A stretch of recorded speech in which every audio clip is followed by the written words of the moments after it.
Yeah, so the topic is... The topic... What? Great.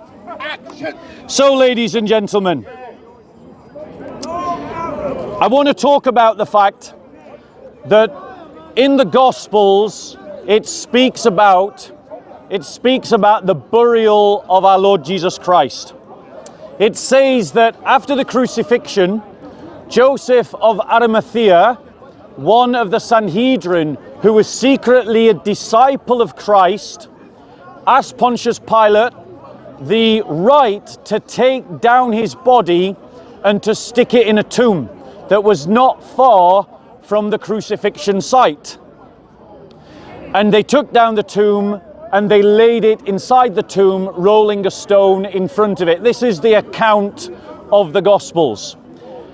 And it's become fashionable amongst some, popularized by people like Dr. Bart Ehrman, to deny that this event ever took place, to say that this is a fiction. And I'm going to demonstrate to you historical evidence showing that actually the likelihood of the burial of our Lord is a historical fact, not historical fiction. And why is this important? It's important because Christ, one of the reasons why the early church was so convinced that Christ had risen from the dead was because the tomb was empty. Paradigmatically, there is no category in first century Second Temple Judaism for the idea that a single man should rise from the dead. Paradigmatically, the matrix of first century Second Temple Judaism is that when your rabbi, your teacher, your prophet dies, that you embellish their tombs and you venerate the tombs.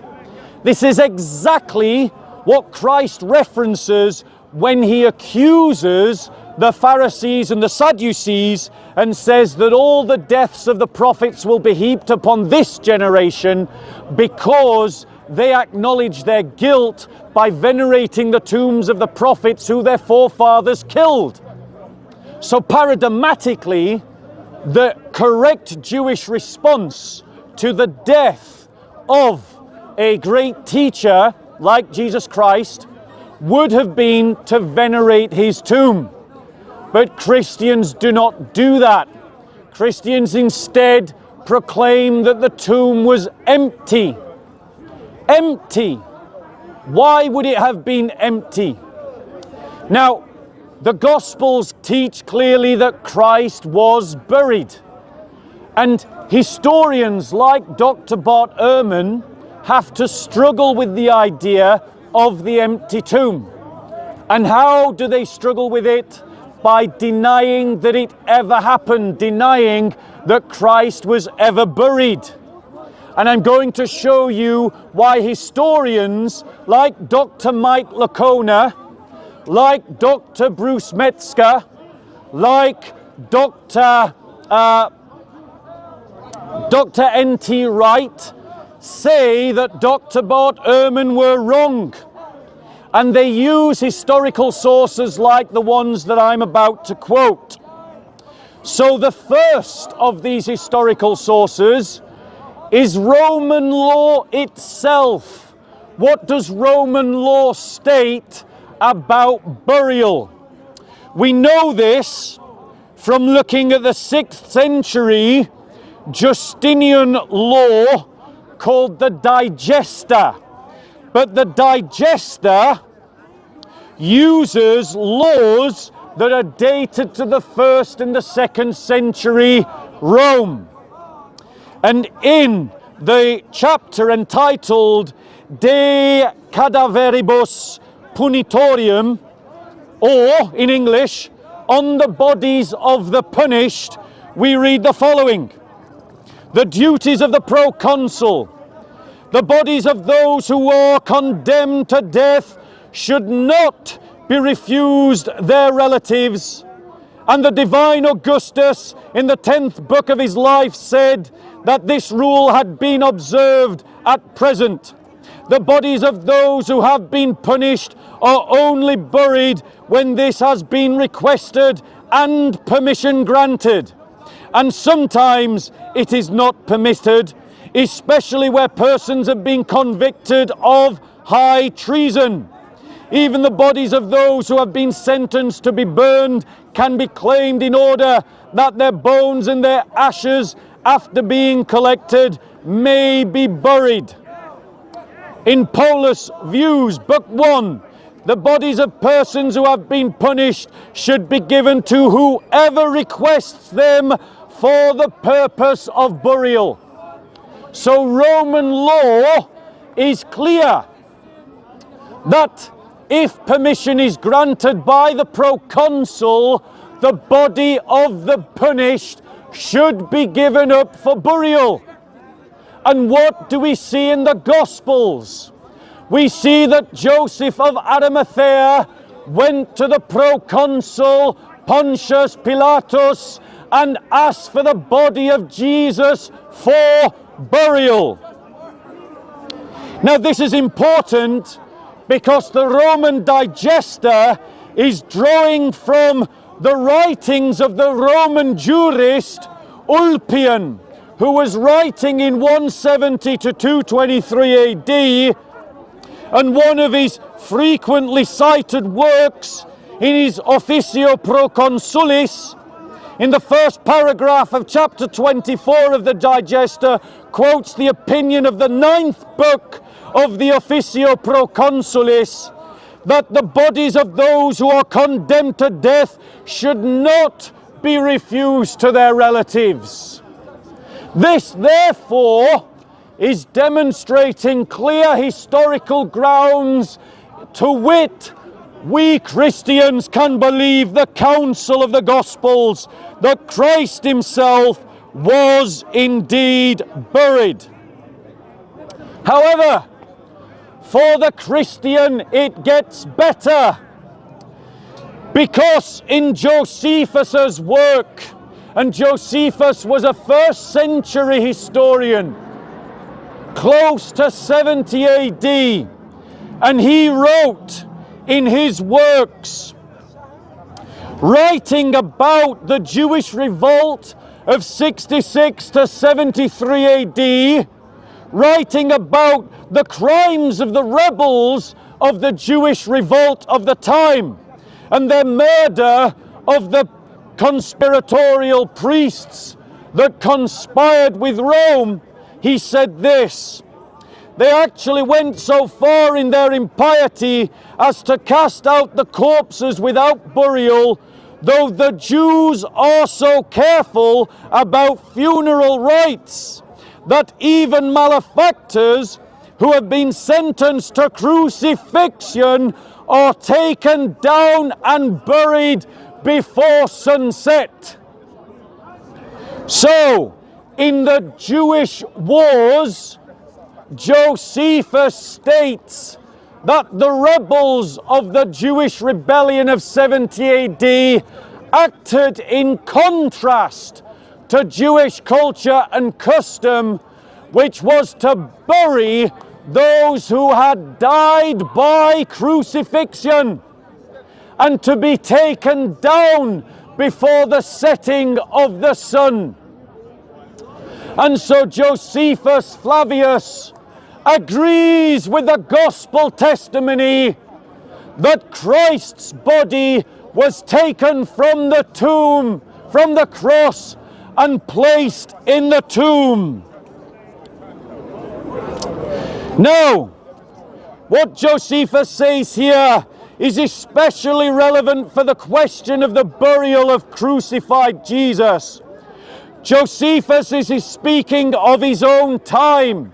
He's a 1st century witness to Jewish customs that are recorded in the Gospels, which are 1st century documents that Christ's body was taken from the cross.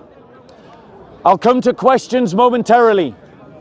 And so, ladies and gentlemen, we have independent early sources that say that Christ was taken from the cross and was buried in the tomb.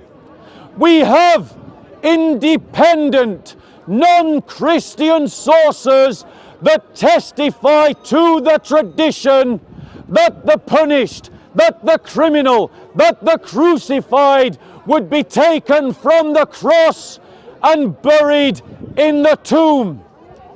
This demonstrates that those that deny the burial of our Lord are contradicting all of the first century evidence that Christ was buried in the tomb. If Christ was buried in the tomb, and if he did not rise from the dead, the Jewish custom would have been to venerate the tomb of their teacher. But did the first Christians venerate the tomb of Jesus? No, they did not.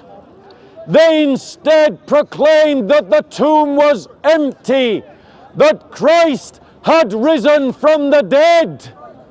And the challenge to us all is, why would they proclaim that Christ had risen from the dead when everything in their culture told them that you should venerate the tomb of a dead man, and that all the historical evidence shows that Christ was recognized as a great teacher and he was placed in a tomb?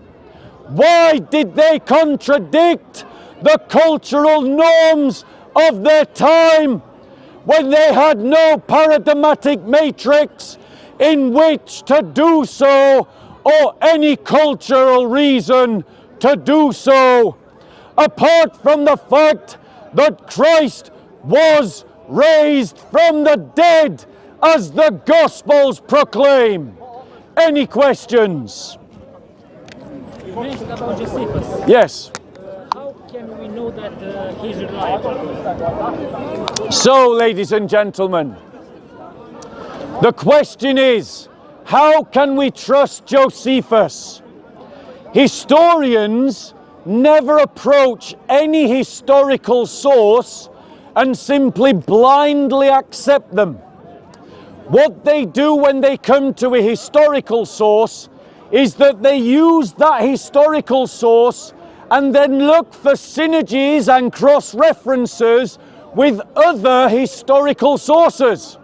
So let me give you an example.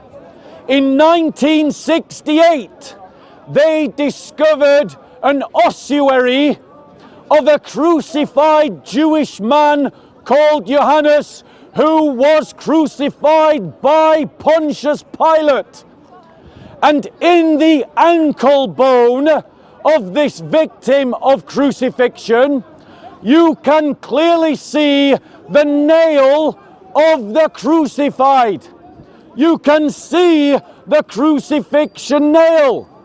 So when Josephus Flavius says that the crucified were buried, and when the Roman Digesta says that the crucified were buried, and when the Gospel says that the Christ crucified was buried, and we have historical artifacts showing that the crucified were buried, historians conclude that these sources are in agreement and therefore agree and trust the sources, because independent early sources corroborate one another on the fact. And that is why you can trust Josephus. Any other questions?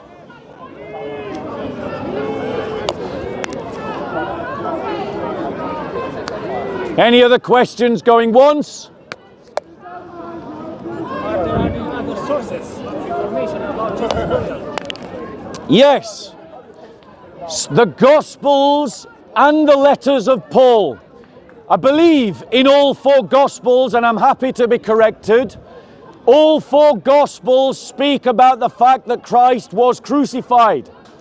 but not just the Gospels, but also the writings of Paul. That means that we have 5 independent first century sources that teach that Christ's body was buried. This is important because if Christ's body was buried and he did not rise from the dead, the paradigmatic custom of the time would have been to venerate the tomb. But the first Christians do not venerate the tomb of Jesus until late into antiquity, meaning that the first Christians believed that their Messiah had risen from the dead.